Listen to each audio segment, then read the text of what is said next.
We live in a world where social media, family, work, even everyday life can leave us feeling filtered. But when the mics turn on, the unfiltered truth comes alive. We share stories, real struggles, and real laughs as three women navigating life's messy but beautiful moments together, one conversation at a time.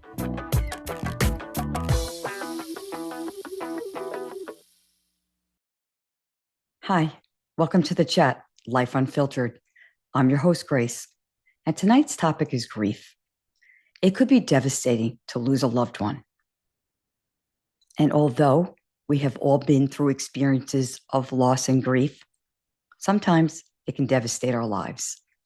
And I think that we can say that we've all experienced this at one time in our lives, or we will. Although this is a very somber and painful topic, we hope tonight that we can also bring in love, connection, and healing. And I can't imagine two better people to explore this topic with further, whether it's in life or on this show tonight, than my two wonderful co-hosts, Gina and Pam. Let's join them now. Tonight, our topic is grief. So I want to ask you a question. When you hear the word grief, what word comes to mind immediately? Sadness. Heartbreak. Loss. And you know what else came to me today? Mystery, because we wonder where our loved ones are after they pass from this life. So I thought mystery was another word. It just popped into my head. So we're going to discuss all those topics throughout tonight's episode. But I'd like to bring in our guest. Her name is Valarie. She's a wonderful young lady who is a devoted mom and a wonderful wife. And she has a full-time job at a religious organization that she works very hard and also finds time to be this amazing artist and photographer. And she's navigating this now all through being in the throes of grief, of not only losing one parent, but both in a very short time. So we're grateful tonight that she's going to share her stories with us and hope collectively we can all help heal each other through tragedies we've been through, as well as our listeners. So let's welcome Valarie. Hi, Valarie. Hi. We are so honored to have you here and grateful that you decided to join us and share your stories. Before we signed on and welcomed you in, I just asked the ladies one question that I'd like to ask you just quickly. When you hear the word grief, what's the first word that pops into your mind? It's not so much of a word. It's kind of a noise, and it's Okay. Because we've all expressed a different one. Sadness, loss. Pam, what was your word? Sadness. And Gina, I forgot Heartbreak. one. Oh, heartbreak. And I also brought the word mystery because sometimes we wonder where our loved ones are when they leave this earth. Yeah. So we have four different words topics that we're going to discuss tonight. But I want to start off by saying doctors have put different parameters around what grief is and how we go through grief with stages. So I wanted to just quickly read a doctor's version of what grief is and what the stages are and see how we relate to that, if we do at all. Mm-hmm. So this was one doctor that I read. They explained that grief is when a loved one passes, we have a deep emotional response to the loss with fatigue, heaviness, and tears. And although that's true, I felt like that didn't even give it justice at all. Such a light description to what you feel when you lose someone. But they break it down into 5 stages: denial, anger, bargaining, depression, and then acceptance. So have any of us experienced all 5 of those? Or would you like to talk about one or all in an experience that you have had with a loved one that has passed away? I mean, I can start. I can say all Go 5. ahead. All 5. All 5. Yeah, Definitely all 5. Some points in my life, I've stayed in one category longer than the next. Okay. But definitely, it's a wave. Absolutely. Okay. Do you feel we start with denial first? Do you think the order is correct as well? Or do we go through it all differently? I don't know if denial should be top. You know, I think again, it depends on the illness. It depends on how the loss is. Is it sudden? Is it over a period of time? Then I think those five categories can be tweaked and, you know, Yeah. maybe number five could be number one, you know, it really Yeah. depends. That's true. Yeah. That's true. Because I can- also what I find you can have a discrepancy about is what is the word acceptance? The fifth is accepting that your loved one is gone, but you're right, that could be number one. Doesn't mean that you are living comfortably with it, but you may have accepted that they have passed away. So Right, that's a especially good point, Pam. if their illness has been, you know, something that is carried on for a long period of time, the acceptance, I feel, could come a lot quicker. Now, you get a phone call of a sudden loss of someone, that's definitely not number one. Right. Yeah. Right. I can totally agree with Pam. I would say for different losses, the order has definitely been scattered and kind of mixed into, I guess, the relationship that I had with the person, Yes. or even the idea of having a person, right? For me, with a recent loss, with my mother, it was accepted first. And like Pam said, because she had a terminal illness, it was something that was expected. So acceptance was the first thing. And I think denial was then probably the last after everything was said and done, which was weird for me. Okay. So it's definitely can teeter on who it is and the circumstances Based on the relationship. That's interesting. Absolutely. Gina, do you want to It's based comment? on the relationship, but it also is based on, you know, where you are in your spirituality, in your in your emotions. You know, are my emotions in check for me? So if I'm grounded, I might take, you know, a loss in a very different way, right? Mhm. Versus someone who might just be experiencing it Okay. for the first time. It might be even different in that aspect as well. I want to comment on only one, and I think I've commented on this before, and maybe in one of our other shows. I absolutely agree with the stages, maybe out of order and in different ways for different people. But I've never experienced in any of the losses, and I've had many. I've never experienced the anger, and I wanted to know if any of you, if that was a real factor in grieving, was that you were angry, and if you were, who are you angry at?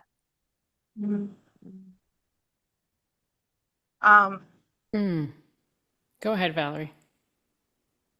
I can say for me, anger, it's so like I mentioned before, like the idea of having someone.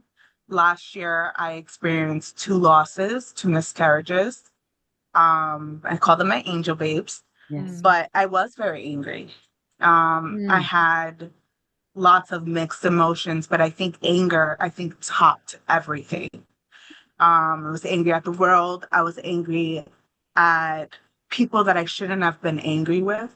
I was angry if I saw somebody yelling at their baby. I was angry if I saw somebody mistreating their child. I was just angry. And could I pin it on somebody? If I could, because I know he can handle it, because it would be God. But I also had to then find acceptance in that, acceptance in the not knowing why it happened and why did it happen twice after having two completely normal, completely healthy pregnancies and having two wonderful children. Those two losses definitely brought on anger for me.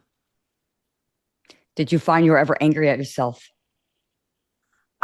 Yes, because I felt like maybe I could have done something different. Maybe I could have just stayed put. Maybe I didn't have to get on a plane. Maybe I didn't have to ride that bike, or maybe I didn't have to exert my energy. And I don't think any of those were the reasons why I miscarried. So, They but I aren't. was trying to find, I guess, a reason as to why it happened to me. I understand that. I understand that.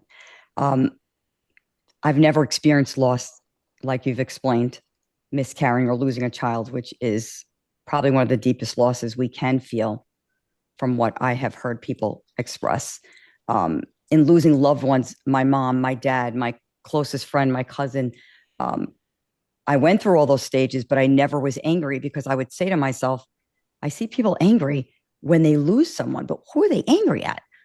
If we're going to be angry at God, I mean, we know it's not his fault. Am I angry at the person because they got sick?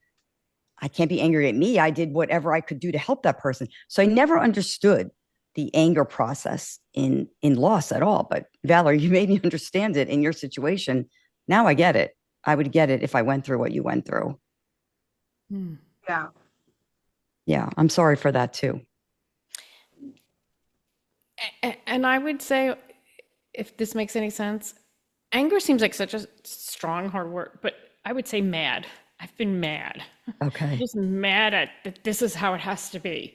Okay. So It's just not mad really at the so much world. angry. It's mad at the Like, room. that seems, yeah, because I do Yeah. believe in a higher power. I do believe in that. So it's really not the anger, but boy, sometimes am I pissed Yeah. that it had to happen. Yeah. Absolutely. That's real. Yeah. That's Yeah. so Yeah. real.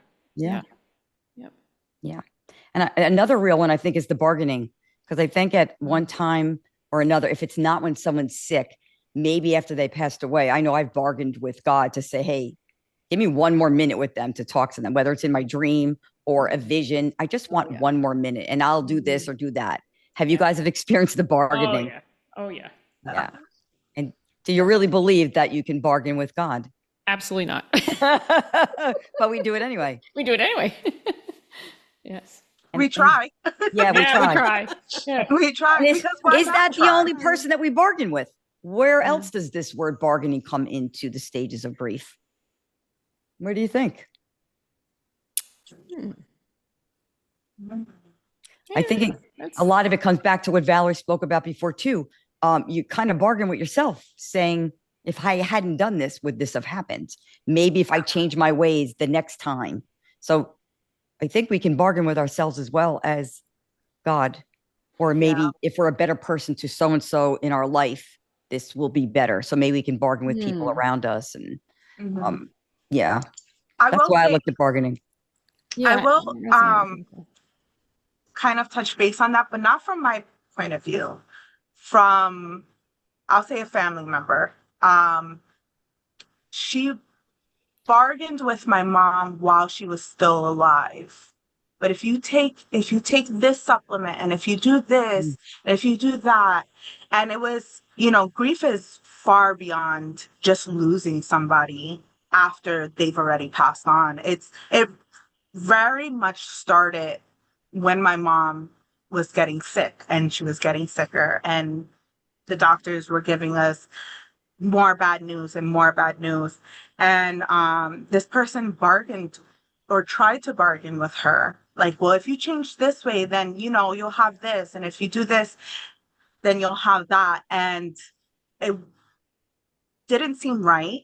And in fact, it frustrated my mom. It Can I frustrated say her a lot. putting that all on your mom to change Right. the outcome, right? To change the outcome where, Yeah. we don't know what'll change the outcome. We don't know what'll happen. There'll always be that what if Right. kind of to check off. But I did see that with that experience. And that bargaining was for that person because they wanted so much for your mom to live. Yeah. They needed that bargaining for them. Yeah. Yeah. To get through that experience. Valarie, thank you for sharing that, because that just really was a aha moment for me. Listening to the same bargaining, I'm like trying to piece that. And as a hospice end of life doula, I see so much of that. I didn't put that in that category. Oh boy, do I see so much of that. Yeah. And that makes total sense now. Yeah. It's trying to hold on to something that could be. Yes. Right. Oh, I see so many family members. Yeah. That makes so much sense. It's human nature. Yeah. It's human nature. Yeah. And it comes from a place of love that we have for that person, but it also comes from a place of selfishness. in a Mm. beautiful way, in a Right. beautiful way. You know, as you said, you just will try anything to, you know, to make that person be present, heal, obviously heal is first, be present longer so that you could spend more time with Right. them or we can spend more time with them. Right. So, you know, it's a human dynamic. It's all part of our DNA. Mhm. And I'm sure for almost everybody who goes through this, it comes from a place of love, Mm-hmm. right? Sure. So would you say that bargaining is also part of denial?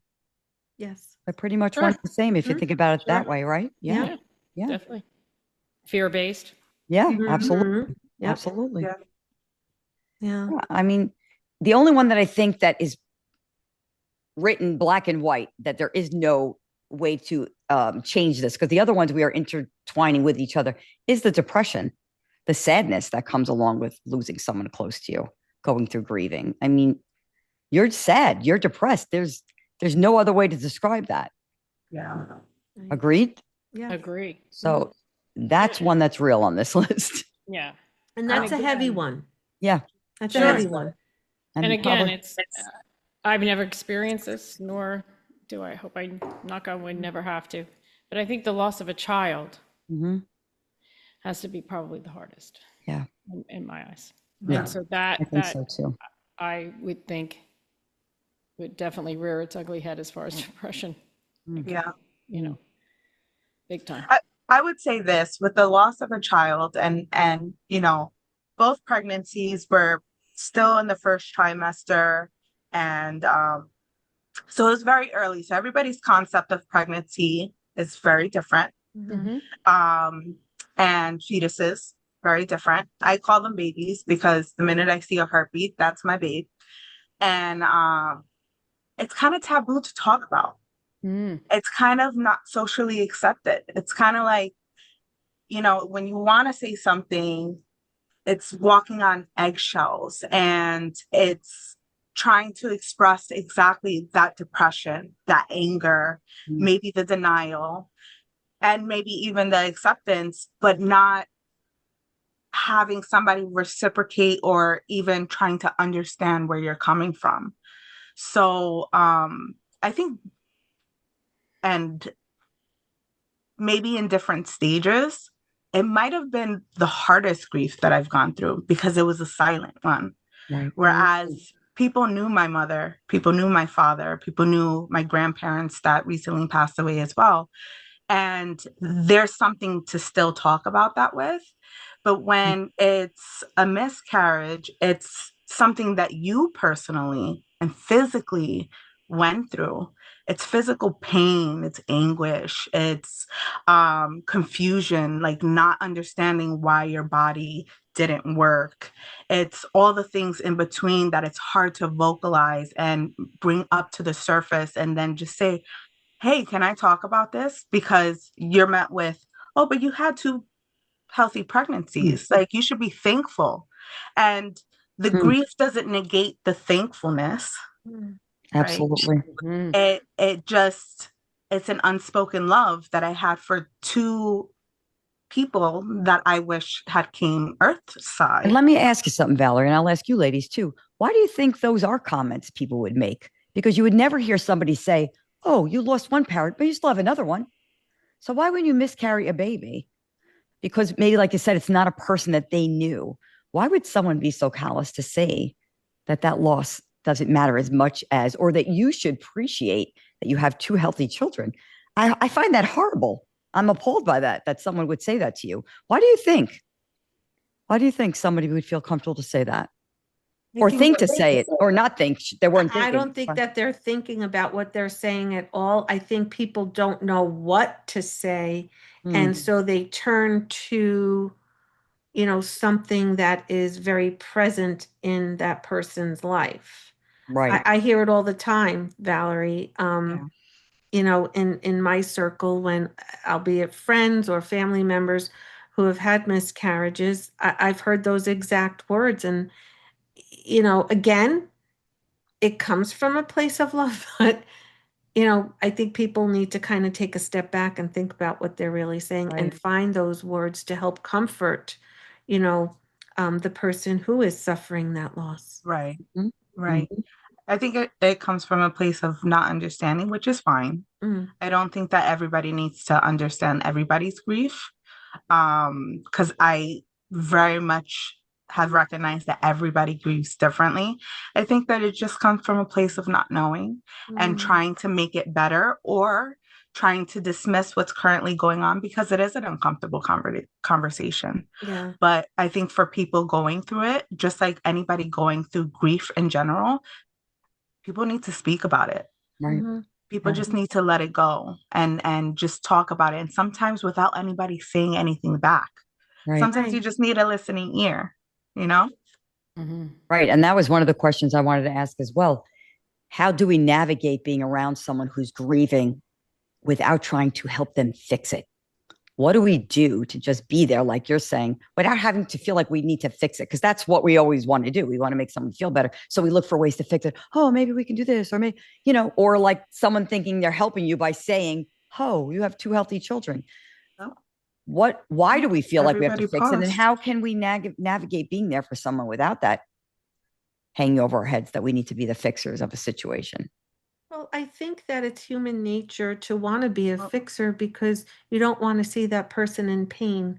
So Mhm. you're just trying to nurture that hurt in a way that might be more insulting to Right. the person, Right. right? Right. So I think that that's where the fixing comes in. People just want to come in and, make others feel much better than where they are. Whether that's right, wrong, or indifferent, that's between you know, the people involved in that exchange. yeah. So And for that's people who are listening and they are with family members or friends that are grieving, what are some suggestions? Like, how can they approach someone, or how can they make someone feel better without trying to fix it? just be. Mm-hmm. Just Be be present. there. Just be present. Like Valerie said, let Valerie just air it and Hmm. just hold that space. Just Yeah. hold that space. I know when I was going through hospice and we were, discussing grief, and Grace, I said this to you earlier today. We can get on this topic and we can have episode after episode after. There's so much that needs to be spoken about grief Yes. Yes. so that we can educate people who might say, you've had two children, they're all healthy. We can educate them. Yes. You're Mhm. right. And maybe there's a different dialogue that needs to come out. Okay. Yes. Absolutely. That's what we're hoping with Yeah. tonight's. And Yeah. again, most important thing too, when someone passes, a lot of times people will just say, how are you doing? And that's it. And they will never mention the deceased one's name. And Mm. believe it or not, in hospice, you're taught, say that name. Yes. How are you doing the Yes. loss of your mom? Or how are you doing now that your son so and so is gone? Say the name or bring up the Right. name. It makes that loved one, that person who's surviving, Right. feel like, wow, there's a connection. Believe it or Yeah. not. Right. Absolutely. I just, You I know, know for me, I love when someone asks me to tell them a story about my loved yeah. one, whether sure, it's my mother, my father, or Gina.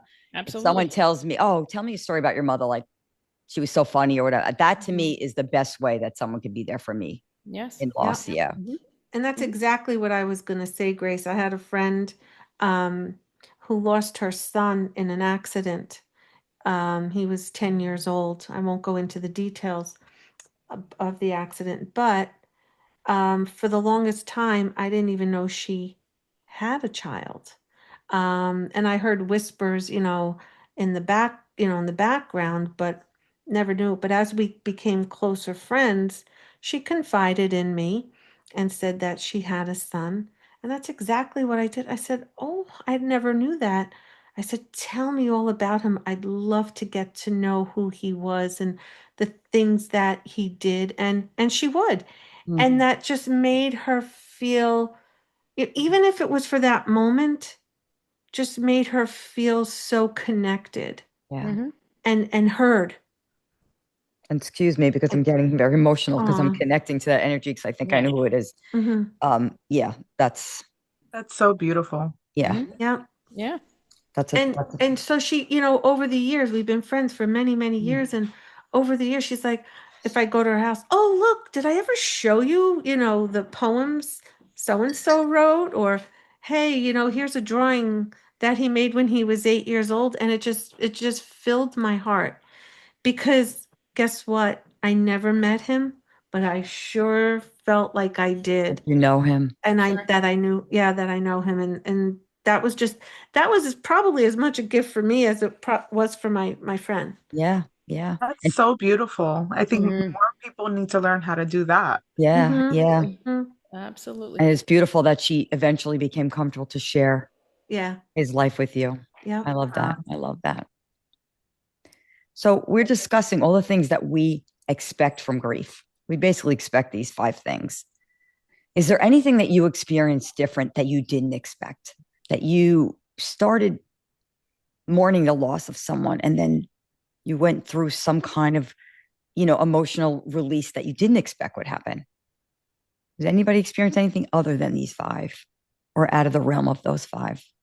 Uh, may I? Yeah, of course. Okay, great. Thank you. Um, my father was diagnosed with a disease, and within 3 months, he was gone. So there was no time for us to process anything. Um, and so naturally, we were all devastated when he passed. I mean, completely broken on every level that anyone can imagine. The day of his funeral, we pulled up to the church for the funeral mass, and one of his nurses was standing by the front doors. And my sister and I got out of the car, and we were just a mess. Both of us were crying, holding each other, walking into church. And she pulled us both aside for a brief moment, and she says, "My dear children, why are you weeping when we are here to celebrate your father's return home to his father?" And in that moment, I felt the most beautiful sense of calm, peace, and acceptance. Why? Because she turned the story on its ear. And what I mean by story is the natural way we all traditionally, emotionally, and humanistically respond to death. Mm-hmm. And when she said that, it took on a whole different meaning for me moving forward. And I've lost many loved ones thereafter, and I still responded the same. But earlier in this podcast, I mentioned something about being grounded. And that's the example of what I mean about being grounded. Mhm. And so for me, that brought me peace. Although it was temporary, Mm-hmm. it just kind of opened my eyes in a whole different way.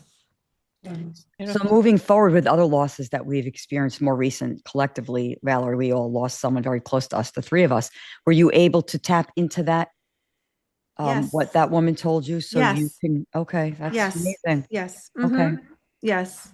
Because And I that is, think also yeah, that helps me carry others through. I was going to say, because that recognition is amazing, but to remember and hold it because we let that fear and that emotion of sadness just Mhm. take over. I mean, it's natural. Yeah. Yeah. I mean, I think that's an amazing story. I really love that. And you'll have to remind me of that once in a while. That's a hard way to It's a look hard at. way. Yeah. Yeah. Yeah. Because we're thinking of our loss that we don't have them here. And 100%. we all believe in energy and we know that energy just changes form. Pam being a Reiki master and a end-of-life doula, Gina, a Eucharistic minister and believes in Reiki energy. I'm a Reiki master. So we know and we feel that energy just transcends into a different form, but we still are human and miss the humanistic form of those people. So we got to remind each other too. Mhm. Yeah. Yeah. I have I'd a like to, question. oh, I go ahead. have Go a ahead. question for all you ladies. This may sound strange. However, is there such a thing as relief when it comes to grief? Yeah. In what When it way? comes to You mean in the dying process when someone finally dies, or while you're Yeah, mourning them after? okay, so when someone dies, we automatically categorize as grief. Mm-hmm. Mm-hmm. Yeah. What about relief?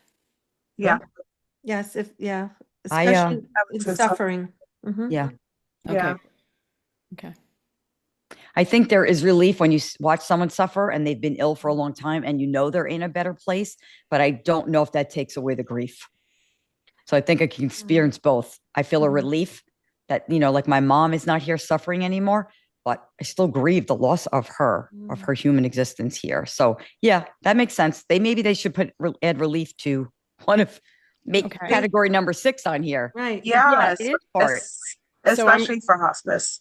I would Yes, say. absolutely. Absolutely. Okay, so I agree. Thank you for all answering. My Yeah. relief, Mm-hmm. I'm going to be very vulnerable here, was the death of my father. Mm-hmm. For different reasons.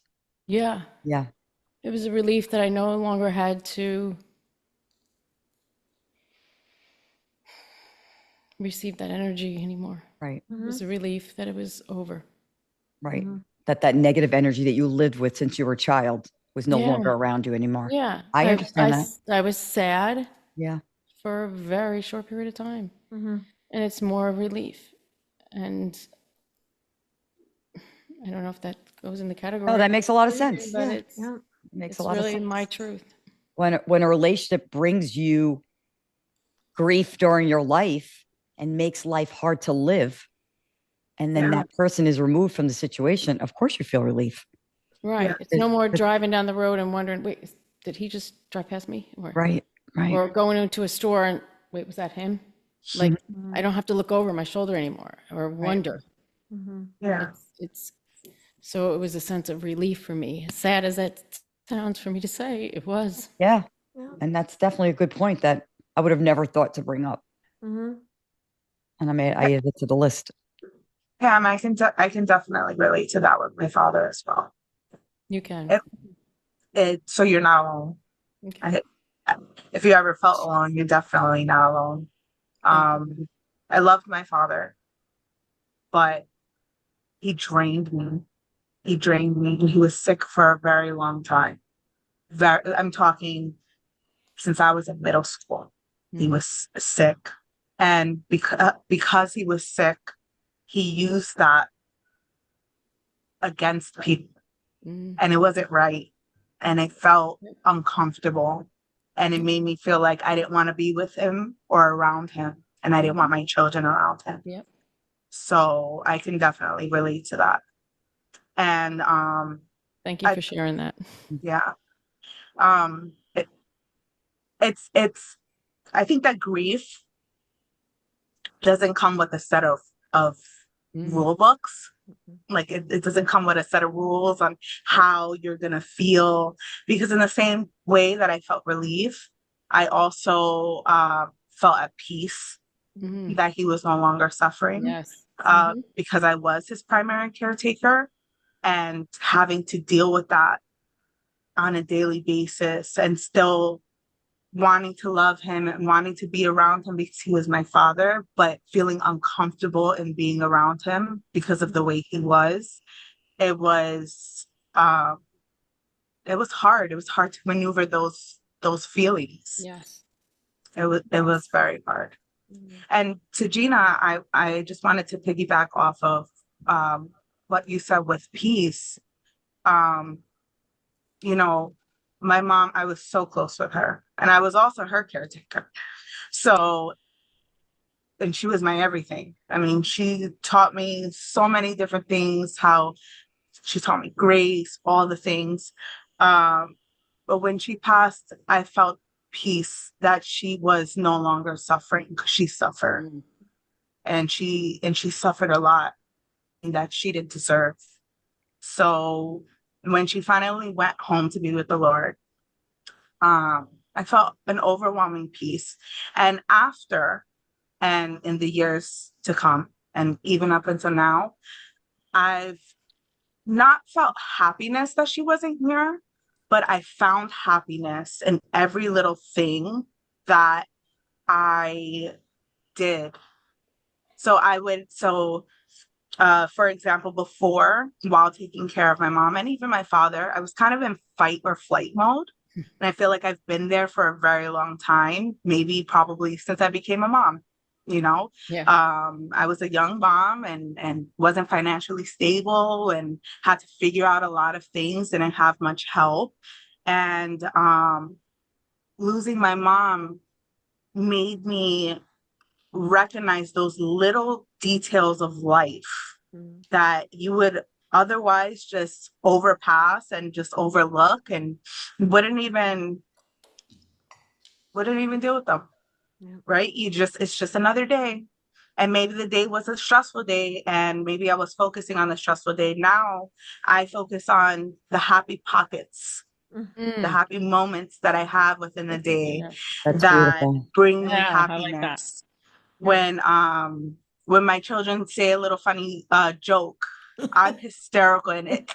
I I'm the worst when it comes to dad jokes because I will crack up. I will crack up. But those things, they give me belly laughs and I like try to store them in my core memories because Cute. I'm just Right. like, this isn't forever. This is if grief has told me anything, is that it's life isn't forever No, here no. on this earth. So I Mm. have to Reading. remember those little things because today is today, but tomorrow's not today. Right. I won't have what I have Mm. today That's right. tomorrow. That's Tomorrow right. I'm gonna have something different. So I guess to bring it back to you, Grace, when you asked, have you felt anything else other than those five classic stages? For me, it was happiness. And it feels weird to say, because I mean, I know a handful of people that feel like, well, how could you find happiness when you lost your parents? And Yeah. how could you find happiness when you've experienced so much loss? So much loss. How could you not focus on the beautiful things about life Right. when you've experienced so much loss? How could you dwell on it? And there's moments that I do. I think every day I grieve. There's a moment that I grieve every Well, single that's day. what I was going to ask next. I was going to say when we are in that moment that we found our peace and our happiness, and then all of a sudden, out of nowhere, it hits us. Those waves of grief come in. Mm. How do you handle that, Valarie? Like you said, today's a happy day. You're remembering your mom's smiles or something about your boys that remind you of her and stories she told. And then all of a sudden you find yourself having a horrible day that the tears are coming and you just miss her terribly. And I guess that's why they call them waves, because that's Yeah, exactly how they come. Mm-hmm. How do you handle those days? I let myself feel it. Yeah. I'll hysterically cry. I'll cry to God. I'll maybe that's where bargaining comes in. Yeah. Like, can you give me a dream of her? I haven't Yeah. seen her in a while. 'Cause I definitely believe in, that your loved ones come to visit you in your sleep, Absolutely. especially when you remember them, Hmm. when you Mhm. remember the dreams. I think that it's dumb. But I'm like, God, I just need to have a visit from my mom. Like, send her down, please. Um, but I let myself feel it. Good. That's important. Yeah. I do too. Sometimes I hate those days, but I know when they Yeah. come, there's a reason for it. Yeah. There is Yep. a reason. Yeah. So you said you asked God to bring her to you in your dreams. So you obviously believe in signs then. You That's believe what in my question signs? was going to be to her. Oh, I'm sorry. Go ahead then. No, Yeah. no, go ahead. So you believe in signs from your loved ones. Yeah, definitely. Do you Have want you to share received? some? Yeah. Go I'm like dying to find out. ahead. Yep. Well, so funny, my mom, she was passing, because she passed within a 2 week span of us finding out that so my mom passed away from triple negative breast cancer, stage 4 breast cancer that metastasized to the bones, organs, and brain eventually, and she died from um, her organs shutting down. So it was a very long, what felt like 2 months. It was only 2 weeks. It felt like a very long process. But her bedroom was on the third level. So, and it was the only bedroom up there. And she had her bathroom and everything there. So any food that we brought up to her, it was there. And she passed between April and May. So as her pass, and I say she passed throughout that time because again, it felt like a very lengthy process, even though it was 2 weeks. So April to May, it's spring, right? It's you start to see things bloom and things just come back to life.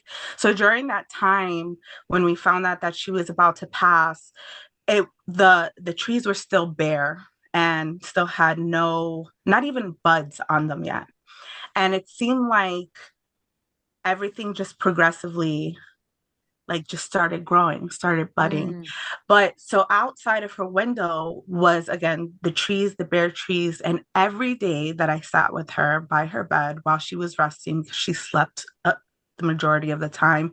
There were pockets of times that she'd, wake up, she'd give us a wave, she might say something, she might not. And then she'd go back to sleep. I looked out the window a lot and would just think. But every single day that I sat there, I saw blue jays. So now whenever I see a blue jay, I think of her. And I'm like, hi, Ma, how you doing? Also, her laugh. She had a very distinct, infectious laugh that I don't think that I have, but there are times where they say things or somebody will say something and the laugh, it's like a deep core belly laugh that'll come out and it's almost like her laugh. So it's like if she's laughing through me. So you recognize it in Oh, I yourself. love Yeah, that. that's great. Right. I love Right. that too. That's a cool one. Yeah. Yeah. I love that. So yeah, those are really the two main ways. And then she does come to me in dreams from time to time. I have an ongoing joke with my family because my sister was very close with her, but needed her more. And by needed, like she was very attached to her in many different ways. So when she doesn't come to visit me for a while, I'm like, she's probably with my sister for a while. It's the truth. They go where they're needed. Yeah, they're needed. because my sister goes on and on and on about how many, like she has dreams with her all the time. Yes, I'm just it's so like, true. We've had that I'm like, Ma, the same conversation, right? We've had it with our friend, and yeah. I would say, "Yeah, Pam, she's with you today," or she's like, "Grace, I know she's with you. I'm trying to get in touch with her, but she's not listening." So from time to time, I'm like, Mom, like, I know you're busy with Olivia, but hey, you give me a break. Could you come see me too? Yeah. Could use a visit. That's cute. So I want to ask this also because we all believe in signs because we believe in a higher power. We believe our loved ones go to a better place, but there are people who don't. So there's skeptics out there that would say, are these really signs or do you just want them so bad to be signs from your loved ones that you manifest these stories and you just put your whole heart into believing it and then it becomes real to you? What do you say to people that say that? Believe what you want. Yeah. You're kind. I would have said worse. believe what you want. Listen, everybody agrees. Definitely believe what you want. But I know when my mom because you know. Yeah. You have when you're so connected to somebody, I think that you feel them. Mm-hmm. You feel them. And I could see a robin and be like, oh, well, maybe that's her. But no, that's not her. Like, that's not when I feel her. I see beautiful birds every single day. And I see birds that she loves specifically.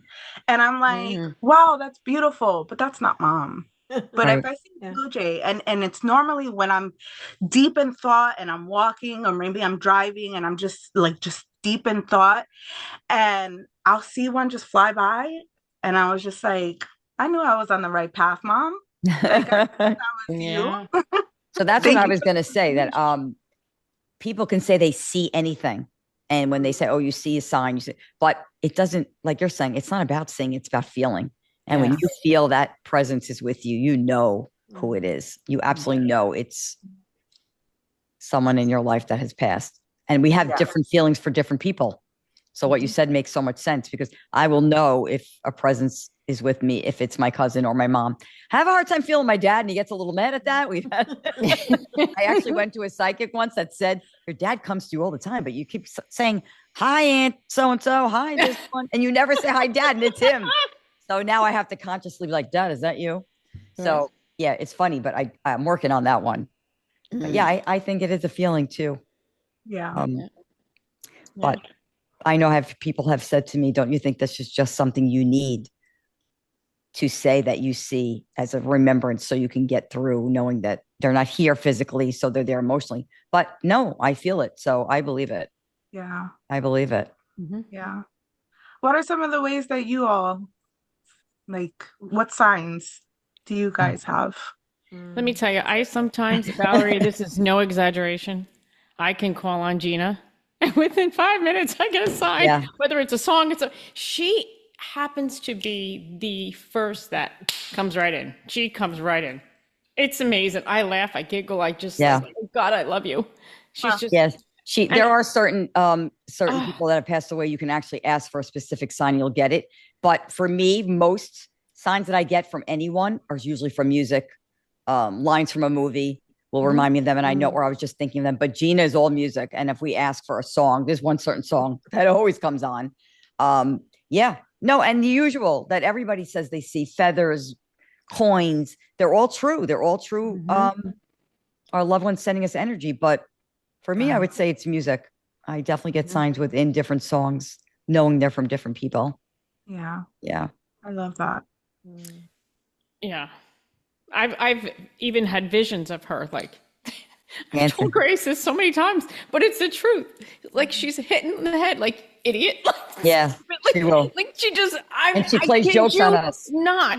I kid you not. I'm like, really?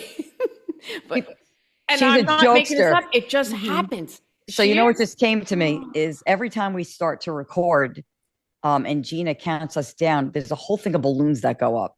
And we laugh and say that's our blooper. But now I'm thinking, because we're talking about Gina, who was a jokester, that's her. That's That's How her. many times? Remember the first couple of times when we were talking different things? Gina would pop up. Gina would Yes, pop up. Gina, Gina's her face came picture up would on my pop up, screen. yeah. Like, well, She's well, so what did that all over happen? this We signed podcast off that one we're doing time, and all these different pages kept coming up, like on my screen, and about it her. stops. What? Yeah. Right at Gina. Yep. Like, Wow. it's you. Yeah. So Can't we make get it up. crazy You signs. can't make it up. I just Yeah. No. laugh and laugh and laugh because she's so sweet, loving. She Wow. just 8 years Yeah. doesn't mean anything. She is so present. Yes, So she is. present. Oh, She is. she's a love. And Gina, what about you? Had gotten some crazy signs from Dina, didn't you? Like with George Washington and stuff, like things that you're so not a sign. Yeah.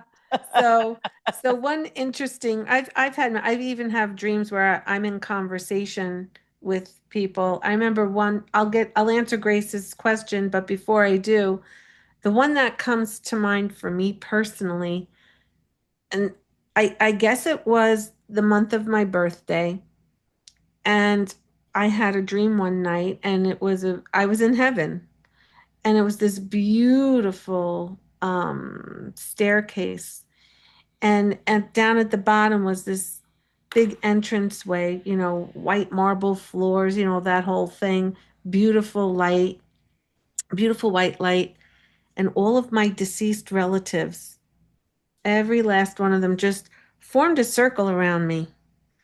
But we were all embracing, and they sang happy birthday to me. And I woke up, I was just so honored that I got to spend a moment with them all. And I felt like I was celebrating them more than they were celebrating me. But that was just a phenomenal dream that That's I a nice had. one. That's amazing. Yeah. Yeah, I'd like that on my birthday. That one's like Yeah, right. Yeah. that one's tops. The second one, which is like almost parallel to the number one slot, was when Grace and my cousin was passing. She was terminally ill, and she was home on bed rest at the time. And obviously, I was in her bedroom and checking in on her, making sure she's comfortable. And she's like, "Gina," and I'm like, "What?" She's like, "How rude. George Washington is standing right behind you." And I'm like, "Okay." And I'm like, looking. I'm like, she goes, "Well, say hello." And I'm like, "Hi." Like, "Hello, how are you?" Right. And so this was, George Washington was very present in as she was preparing her transition. So about a month later, probably 2 weeks, she gets transferred to another location. And so, they got her settled in. And as we were walking in, I'm walking down the hall to her room, and it's like kind of like straight in front of me. I turn to the right, and what's on the wall George is a Washington. picture of Yes. George Washington. Mhm. I was like, Wow. are you kidding me? Right. Yeah. So, that was, a sign that George Washington was present, and I would say instrumental in In her her passing, helping why her we don't know, transition. but he was. I have no idea what that connection is. Past life Maybe, something. yeah, someday we'll find out. Definitely, definitely. Yeah. So, A past life soul connection that she was, yeah. Yeah. yeah, that's so funny. It's funny, Gina, how I was just talking about Gina, how she's so present, and then you went into segue about your story, and it was about a birthday. She would forget mine all the time. Always. So it's funny how you, right? Always. You piggybacked me Yes. for the birthday. I'm like, really, Gina? Yes. Yeah, I know you forgot. I feel like that was another sign. Probably. Out of all Probably. stories you tell that one. Like, And yep. we had the birthday balloons go up. Right? Oh, there you The go. beginning of Right. this. Yeah, so they're always with You us. forget mine all the time. Yeah. Oh, I remember that. Yes. Yeah. So Oh. in able to see these signs and understand them and be able to enjoy these conversations like we are, do you think your backgrounds in any way brought you to where your beliefs are today, whether it's professional or personal? You all are involved professionally in some type of spiritual or religious career or organization, and then your upbringing comes into it. Does anybody want to talk about that? I'll say something quick. Sure. As far as my upbringing, no, that wasn't. I feared God. I feared death. I feared so many things in life. It wasn't until I really started to go spiritually into, and I did it in 2008, a podcast type thing. Well, it's not podcast because it wasn't then, Right. but a computer thing that we had to log on every Monday night with Oprah and Eckhart Tolle. Okay. And that's kind of awakened me to my whole spiritual path. Once I got on that path, I saw God, I saw life differently. Then when I became an end-of-life doula, oh, that was it. Yeah. That was it. That just sealed the deal. Now, 20 years ago, if you would have said, this is what I'd be doing, and this is how I'd be feeling, and this is how I could talk about death, I'd be saying, you're nuts. That's not me. And once I dove into it, oh my goodness, it has brought me so much, as crazy as it sounds, joy and love and peace around death that I don't fear it anymore. Right. Pam, do you think you can give us a little story, a brief story about an experience you've had where you know that there is an afterlife and how you have helped families I've walked be in, comfortable with watching their Yes. loved ones transition? yes. So I'll give you an example. I walked into a family, a lot of people there. The men, everyone like hands in pockets, jiggling the keys, just the tension was like this. And I walked in and I decided to go to the person, the patient, and just talk a little bit with them. And everybody was watching me. And then I asked everybody if it's okay if I put music on. They said, sure. I said, give me some ideas, some music they liked, that she liked to listen to. So we did. And at first, like everybody's like, that's weird. This is, we're playing music. This is a sad moment. And we did. And then all of a sudden, everybody, now she had children, grandchildren, and great-grandchildren in that room. Son-in-laws, and, so on and so forth. By the time she was really ready to transition, we were all standing in a circle, holding hands, singing, laughing, telling stories. Like the entire room, the entire energy That's For beautiful. men who are so stoic, you would never think. They were smiling, they were holding each other's hands, they were patting each other. Like, it was amazing. So now she had slipped into like pretty much a pretty deep coma state. I kid you not, true story. One of the songs was My Way by Frank Sinatra. Okay. She did not speak a word, but I kid you not, every time that Frank Sinatra sang My Way, she would say, My Way. I And love that. every one of us in that room, including myself, were like, what is happening? They were all like blown away, including, again, myself. And shortly after that, the grandchildren and the great-grandchildren left. And it was just immediate. It was like 5 kids. And we were all around her. And within 15 minutes, she took her last breath. Wow. But it was so beautiful because everything shifted. Yes. Everything shifted in that room from when I went in to when she transitioned, which was only probably about 4 hours. But Yeah. it was so beautiful. And you just can't make it up. It was your energy that made them feel her energy and all connect. And music Yes. can do that as well. And they were so fearful of what it's going to Yeah. look like. What is she going to, how is she going to take her last breath? Is it going to be like really traumatizing to them? Like, and it wasn't. She just Beautiful. stopped breathing. It was, but I think what touched me so much were the men and the great grandchildren. Because they were all just sitting there, just looking at her, you know, they called her Gigi, and just crying. It's so sad. To when they left, they were all like, bye, Gigi. Like, you know, Yeah, like, yeah. you know what More I'm like a saying? celebration of her life. Yeah. And the men who were just like this, you know, like almost fist punching each other. Like, it was just so like, the love, everything changed. Yeah. That's So, beautiful. yeah. It's Very just, beautiful.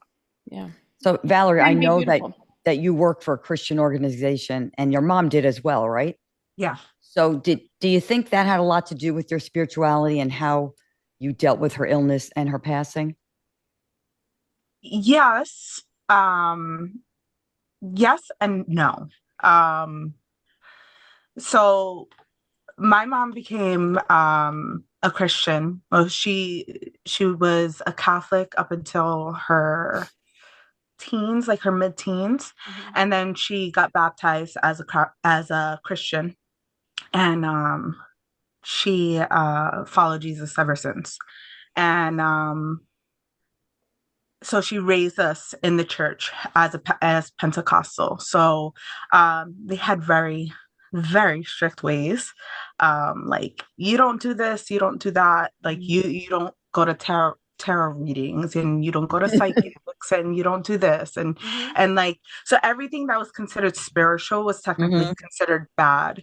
But I think that my mom, and in her and the time that she was sick, she recognized, and I think that she always recognized, that I was just different. I analyzed things in a very different way from other people.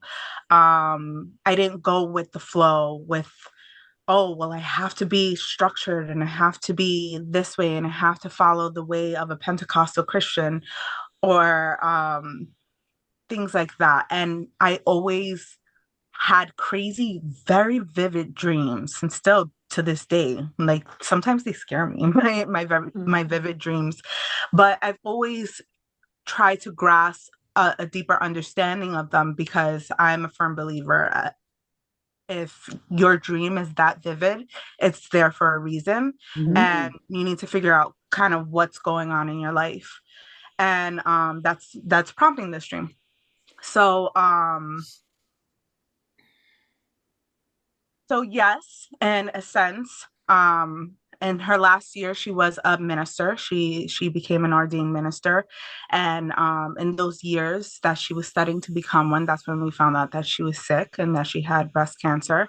And yes, we put a lot of faith in God, and I still do. I still love God. I still love Jesus. I still try to read his word and try to have a deeper understanding of him, but I don't have a religious aspect of that. I feel like I do have a more spiritual aspect of that, which a lot of people in my family don't necessarily understand, because they're like, well, spiritual, Like, what do you mean you're spiritual? We understand that very well. Yes. For Very well. me, spiritual is like I just have a deeper connection, a deeper understanding to a lot more things than other people do. Yes. I'm able to have more compassion. I'm able to understand that no, this isn't the last time I'm going to see her. I'll probably Right. see her many more times while I'm still physically here on this earth.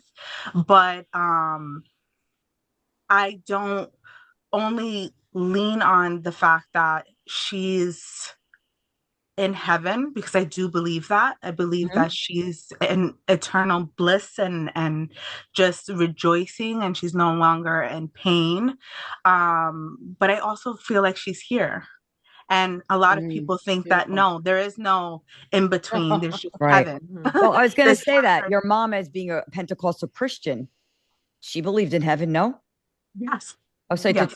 did she believe that signs could come from loved ones after they passed?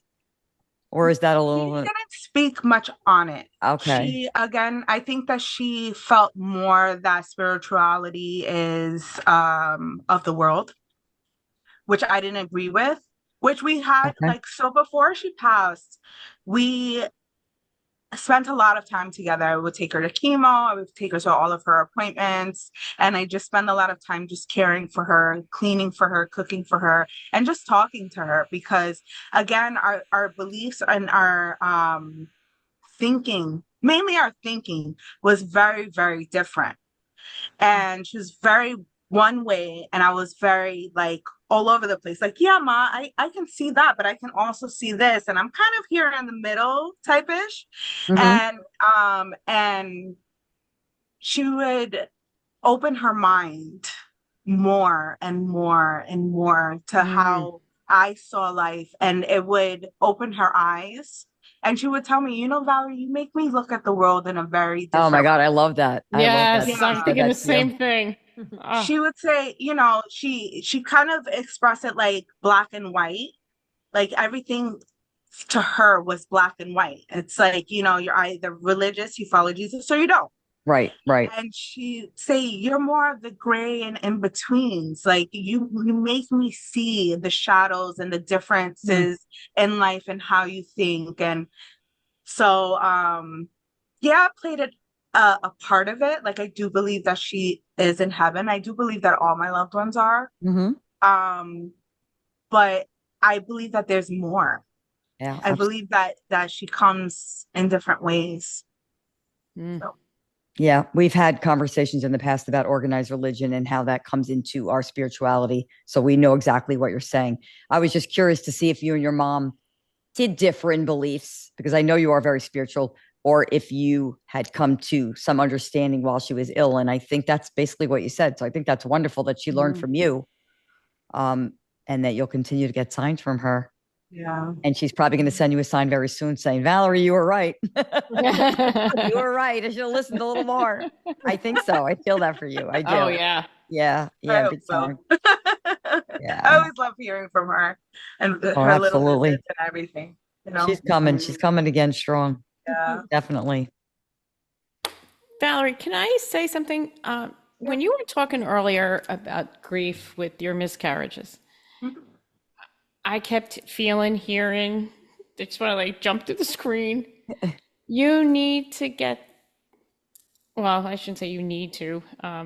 I think you should. How do I put it? Strongly Yeah, suggest. suggest. Get that word out there, because there's so many women who are in your position, who experience what you experienced and don't have a voice, or don't, you can articulate this. I see it in you, I feel it in you, everything.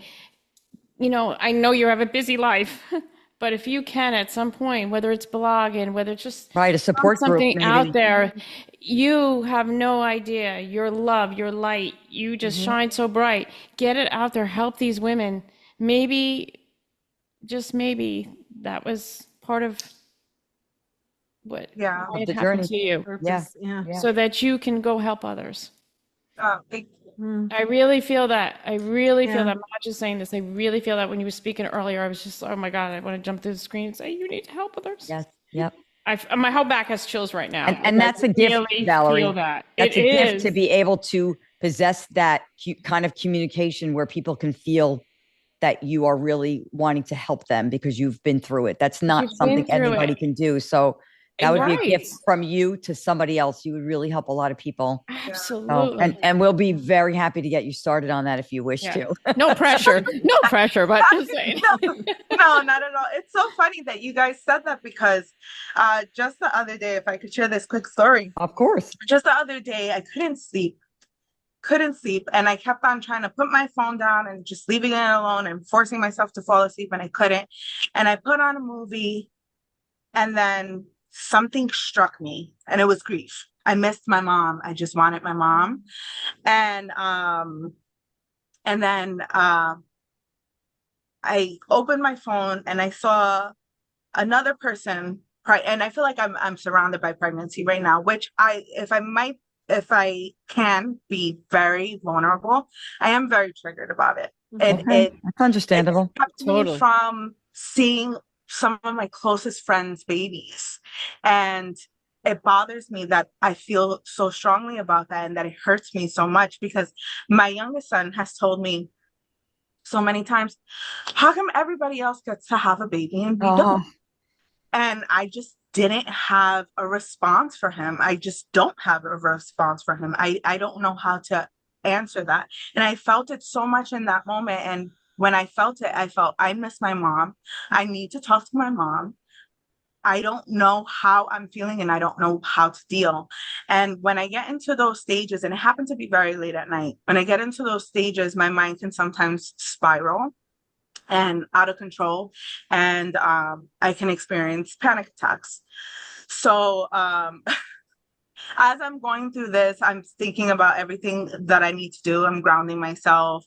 I have a fuzzy blanket that I'm touching. I'm taking deep breaths. I'm trying to calm myself down.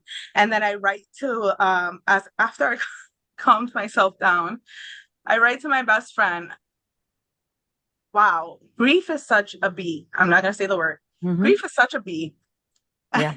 And I said, maybe I need to start a group. And she said, I think that that'll be perfect for you because you have gone through so much and you have so much expressed love that you want to give out to the world that not everybody's able to receive. That's right. But just, I mean, hearing it from you guys is kind of like confirmation. You got 3 confirmations here. Yeah. 3. I'm telling you, I heard it loud and clear when you were speaking. Yeah. It's something absolutely. you should do. Something definitely. So, and the beautiful thing about that is there's so many different platforms today that you can easily start that up in a heartbeat.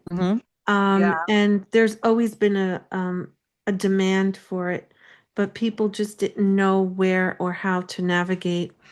I know many, many years ago, we were a department of women, and so we formed our own support groups, even though I didn't experience it myself. Excuse me. We were still able to support each other.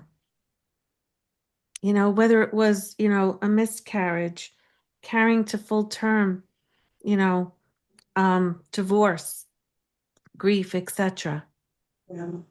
Yeah, makes a big difference when you don't feel like you're walking through something alone. Yeah, definitely. Definitely.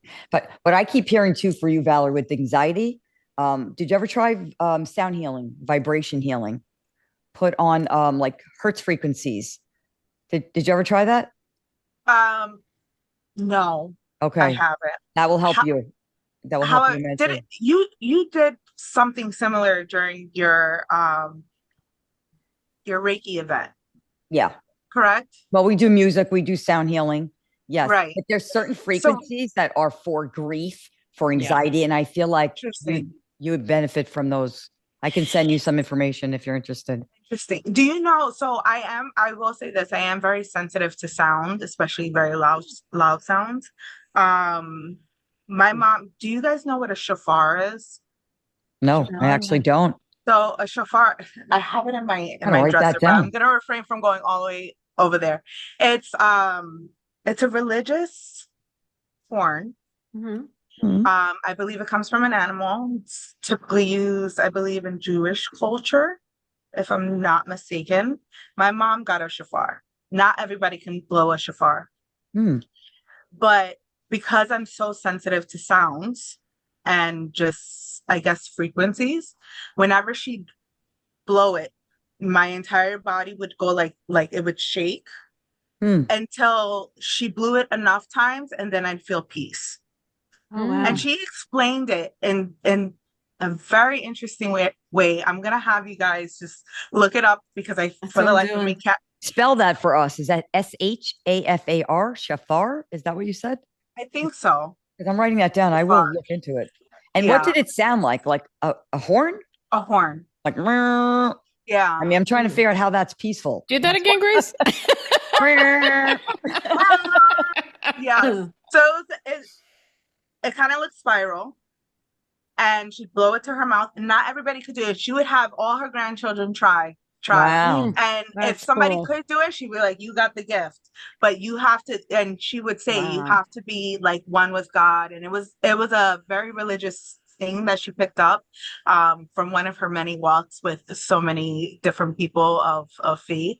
But it was one of the things that I kept from her because she kept it in her purse That all was the my next time. question. Do you have that shafar? Yes, I do. It's So in that my may be nightstand. where the musical healing is coming in. Yeah. Absolutely. Yes. Wow. Oh, wow. That's it. Okay. That's it. That doesn't Yep. look like it would give off a comforting sound. So I'm curious to hear what that sounds like. But if it comforts you, then that is probably exactly Well, what it Not didn't. right off the Not bat. for. not off the Yeah, it bat. You didn't. had to No. No, yeah. she had to do it multiple times. And I'm like, Mom, what are you taking out of me? And she's like, you Okay. need this.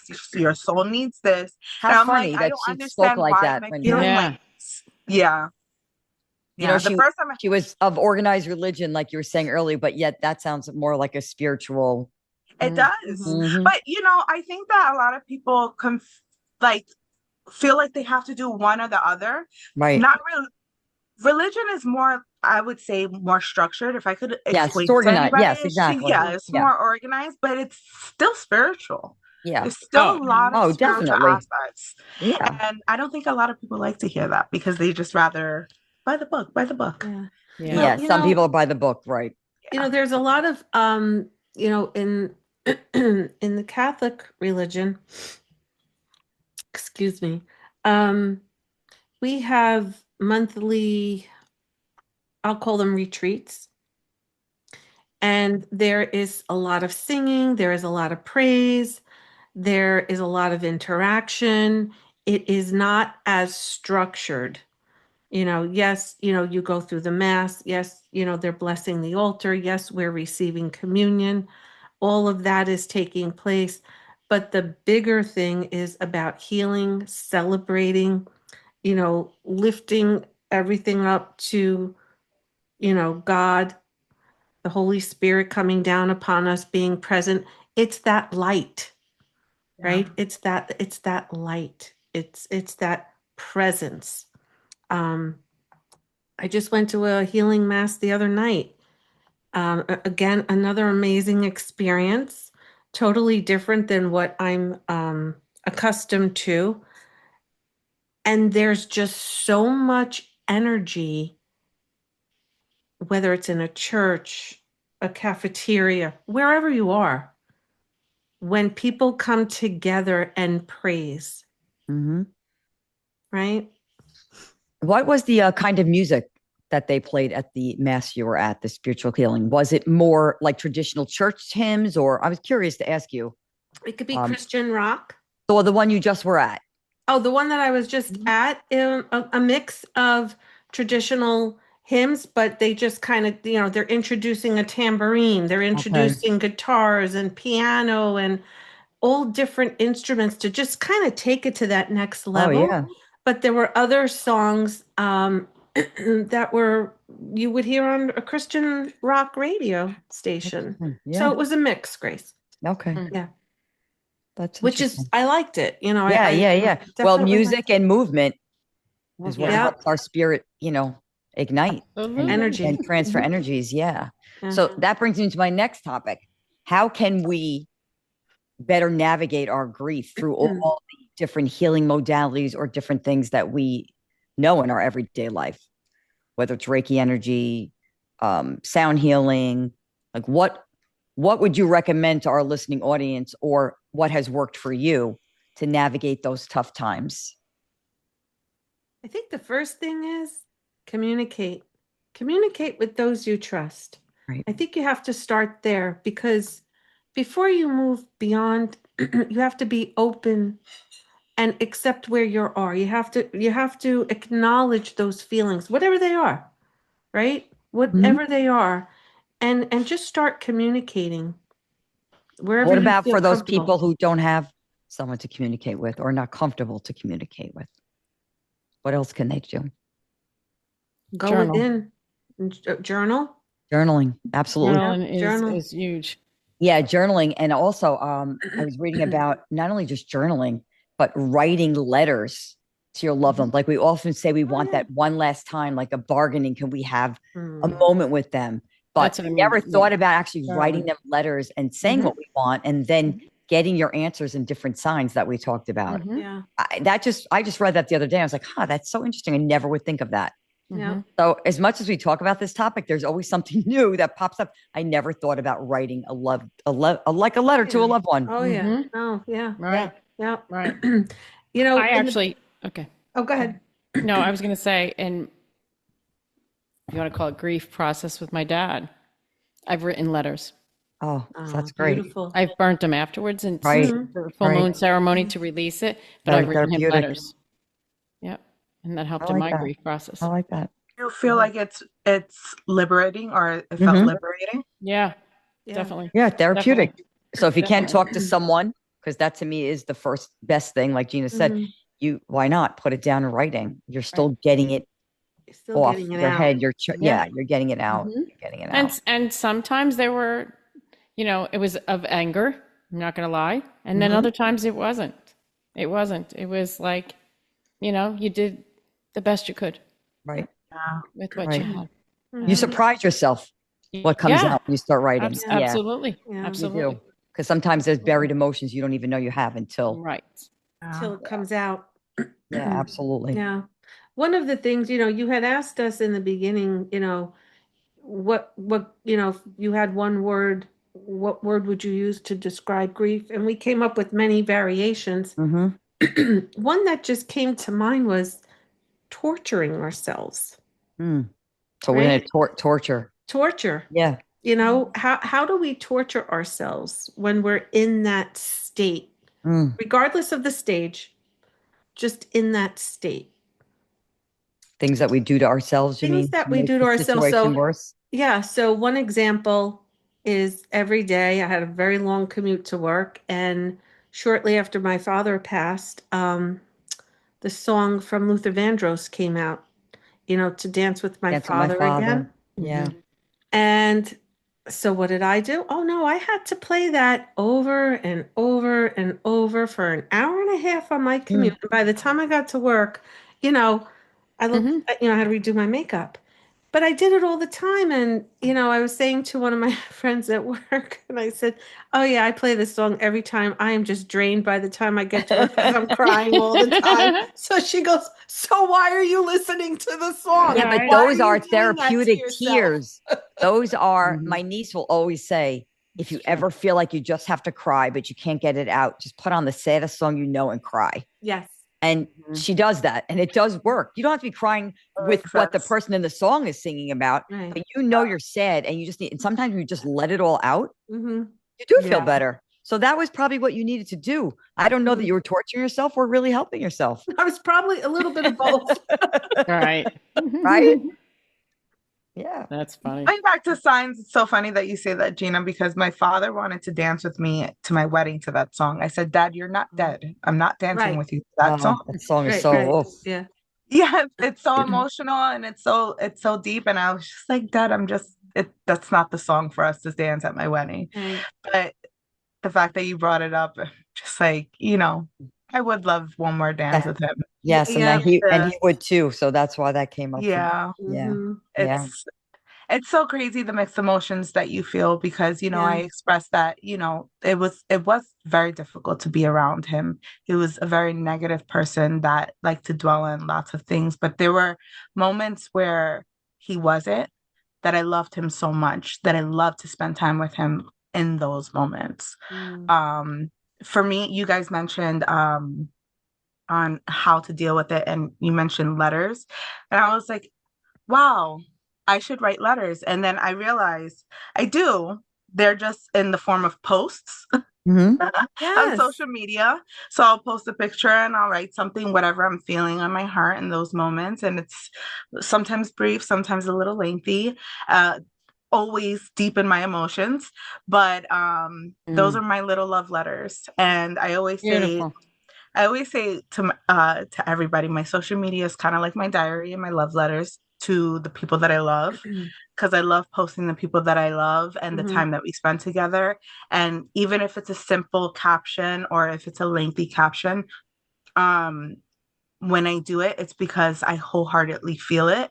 And God forbid, if I'm gone one day, I would hope that they could look back at my page and see all of Mm. my love letters to them and how much I love them That's so and beautiful. how That much is I was, beautiful. That is. yeah, and how much I was trying to see life in the most beautiful way, even through all the chaos. Um, there was one other, but I can't remember it right now. There was one other way that I go about, oh, doing things that I love to do with them. I still continuously do things that I love Continue to do to. with them. So, my mom, I loved buying her flowers. She Mm. deserved all the flowers. If I could have brought her a garden every week, I would have brought her an entire garden every week. That's It so was my cool. favorite thing to do, and her flowers would always last. She goes, Valarie, she would always tell me, Valarie, you're the only person that buys me flowers and they last forever. And even when they die beautifully. Oh, Oh, that's oh, beautiful. And when they would die and they would dry out, she would take apart the petals and she put them in a box.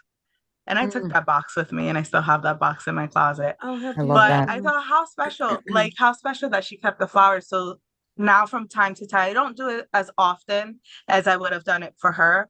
But from time to time, when I'm thinking of her and I just like want to gift her something, I would just buy the house some flowers. I'll beautiful. have some flowers there. Or I'll go to our favorite restaurant that we used to love going together and getting our favorite food and sitting in the car and eating it because that's what we would do because we would have to hide what we would eat from everybody else in the I house. love it. Valerie, I love everything you're saying, and I'm going to tell you why, because that hits home for me when we lost our Gina. We keep referring to her because it was a very tragic loss in all three of our lives. I found it hard to enjoy life without her. Mm. Um, it just didn't seem right until I went to grief counseling for a long time. I went for about a year before this revelation came to my counselor, and she brought it to me. And she said, Grace, I think with you, it's because you have done so much with her in your life that you're looking at the loss that she's not there. Why don't you change your perception and do these things anyway and do them in honor of her? And it totally changed the way I felt. And I said, I can do anything in honor of her. And that's the basis of how I started Gracepiration, my spiritual business, because I was doing it in honor of her. So anytime you feel like I can't, because this is what my mom would have done, or I can't without her, you can in honor of her. And I feel like you've expressed that. And so I'm going to cry now because Yeah, I I feel feel very emotional I feel myself. the love that you do it in honor of your mother. And I think that is the most beautiful thing that you can do for her and for you. Yeah. Keep moving forward. Yeah, Yeah. I love that you said all those things. I really do. And being so raw and authentic, eating the food in the Yeah. car like that. Like, no, that is just so beautiful. That you need to get this out, Valerie. Yeah, You it's need to help beautiful. others Yeah, in so many ways. yeah. So many ways. Beautiful. Absolutely beautiful. So that was a good way we were talking about different ways, like you said, to help people through grief. And that's Sure. a fantastic one. Yep. Do things in honor of them, do things you did with them, even if it is hiding in a car and eating a Big Mac or whatever it is. Right. Yeah, because you feel Yeah. connected to them. So I love that. I love that. Yeah. Yeah. Yeah. Have any of you ever made altars in honor of the people that you Yes. love. Yeah. Yes. I've done that too, and that helps me. Yeah. Yeah. Definitely. Just with their We favorite things or pictures and Mm-hmm. Yeah. Do you know the Mexican holiday? yes, I Yes. do it Yeah, the every Los Yes. year, Muertos. Valerie. Yeah. And Yeah. I learned it from the movie Coco. Otherwise, Yeah. I never knew of Yes, it. yes, Exactly. yes. And I watched that movie many years ago with my granddaughter, and I've been doing that ceremony to Oh, honor the that's Yeah. dead great. every Do you year on include that. them? I include all of them, Oh, all of that's my loved ones. awesome. I have Yeah. a huge box of pictures, and I keep them in the special box. And then every year I'll add, unfortunately, I'm adding people that I've lost, but I also add things that remind me of them. Maybe something they've given me, whether it's a card, a crystal, or just something that reminds, so I can put it near their picture. Mhm. And that list and that altar is growing every year, but I love it. And I like Yeah. candles and I play music, and it's just so beautiful. Yeah. Yeah. That's a We've been great, growing great, great ours. ceremony. Yep. We've been growing ours. So my husband is Mexican American, and he doesn't necessarily practice, but some of his siblings do. And I was like, you know what? Because he's so close to his upbringing, like he was raised in Mexico, and he's so proud of his heritage. I was like, you know, I want to bring that into the house, especially after we started having loss after loss. And I was like, I want to do something that's going to honor our loved ones. And he lost his father when he was a child, and he recently lost two of his grandparents a few years back as well. And I was just like, no, we need to bring this all together. So now we do have a box filled with everybody's pictures, and just one of our favorite pictures of them. And we put it up and we do the flowers, and Mhm. it's called an ofrenda. And you know, we'll put from the oldest kind of to the youngest, Mhm. and we'll do it like that. And then we have, what are the marigolds? We'll buy marigold flowers, yes, put them yes. around. Anything that's It's bright and colorful, right? Anything Yes, yeah. yes, it's Yeah. so Yeah. beautiful. I'll I have to love it. send you a picture. Oh, And- definitely. And I also remember last year that I wanted to add someone. I didn't have a picture of them. So I just wrote their name on a card and decorated it really pretty and added it. So you can do that as well. And Pam, I'll tell you who that was. And I don't remember the reason why. It was something that you told me that you needed. I added Bertha. Oh, And I didn't have a picture of her. So I just wrote her name. That's Pam's grandmother. thank you. Yeah. And I added her. And yeah, so now she's in my box. Yeah. A beautiful Aw, card love with that. Bertha on Thank it. you. Maybe one day you'll give me a picture of her. Yeah.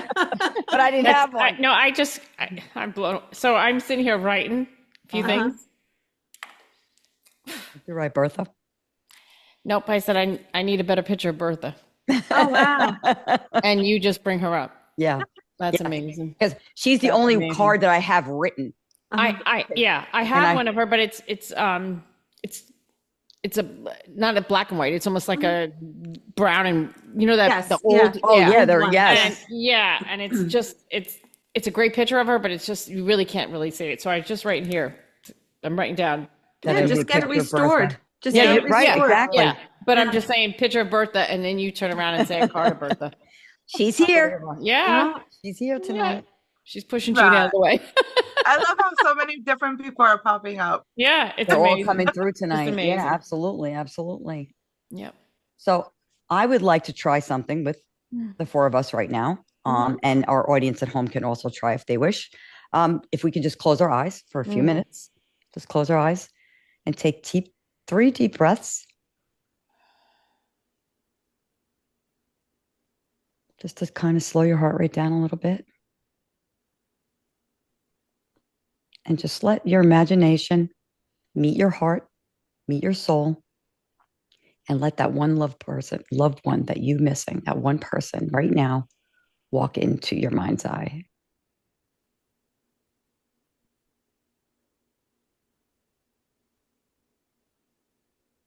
And if they were in front of you at this very moment, what would you say to them?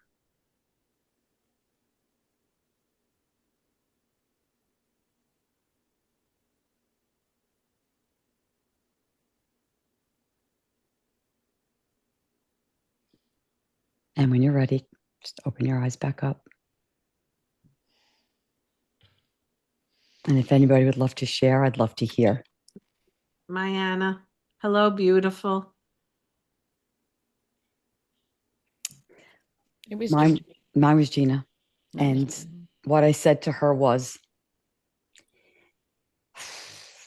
I'm sorry that I didn't appreciate your power and your beauty and your excellence in life while you were here as much as I do now that you are in spirit, because I didn't. I didn't know how powerful she was. It was just me constantly guiding her and helping her. And I had no idea how powerful she was and what a driving force she'd be in my life. So that's what I said to her. And she just smiled because she always knew. She knew. Yeah. Yeah. And I thanked her for the amazing love and friendship she gave me. And if it wasn't for her, I wouldn't be connected to you beautiful women. So, woo, Valarie, you filled want to with share? gratitude. Yes, absolutely. So much love and gratitude. Yep. Mine was my mama. Funny enough, she was right here, not in front of me, but right here. And I felt an embrace and say, "Hi, beautiful lady," because that's what I would always call her. As I would walk up the stairs to go take care of her, I'd say, "Hi, beautiful lady. I just miss you." And you said on your left side she came in? Yeah. You know, that's where your mom would come in Yep. to see you. It's your left side. Your left is your mom. She was there. Absolutely. And Gina, thank you for having my mom come through, because she'd probably say, "I'm sure my daughter didn't have me come in." Oh, my freaking daughter. Oh my God, I can't believe you did the cigarette because I said, oh my God, I only smell Grace's mom when I smell smoke. Oh, yeah. Oh, yeah. Then I know it's her. Oh, my God.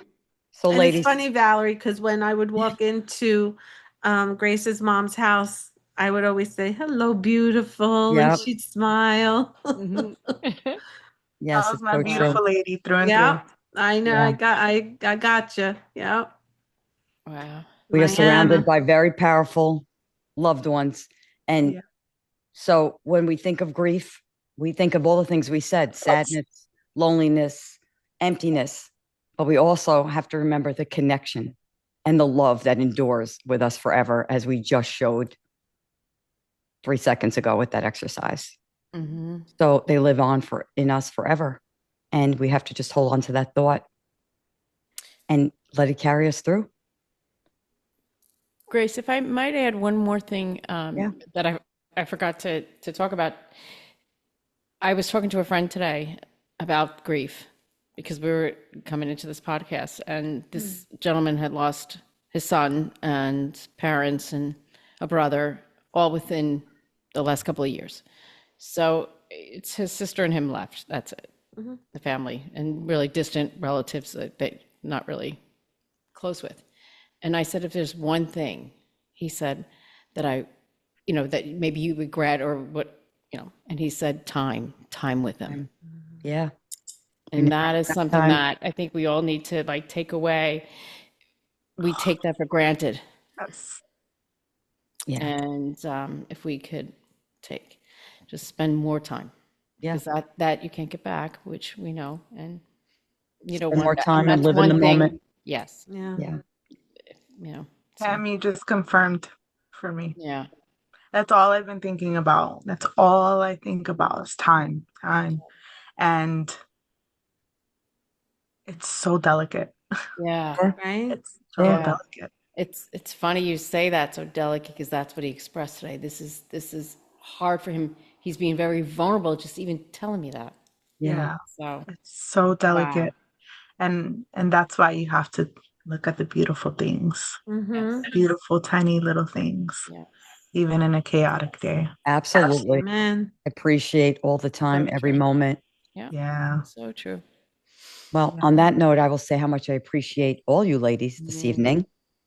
And before we say goodnight, I remind ourselves and our audience, as I always do, before we speak out in the world, let's ask ourselves 3 questions. Is it true? Is it necessary? Is it kind? Think about it. Until next time. Good night. Night, ladies. Love you. Night. Night.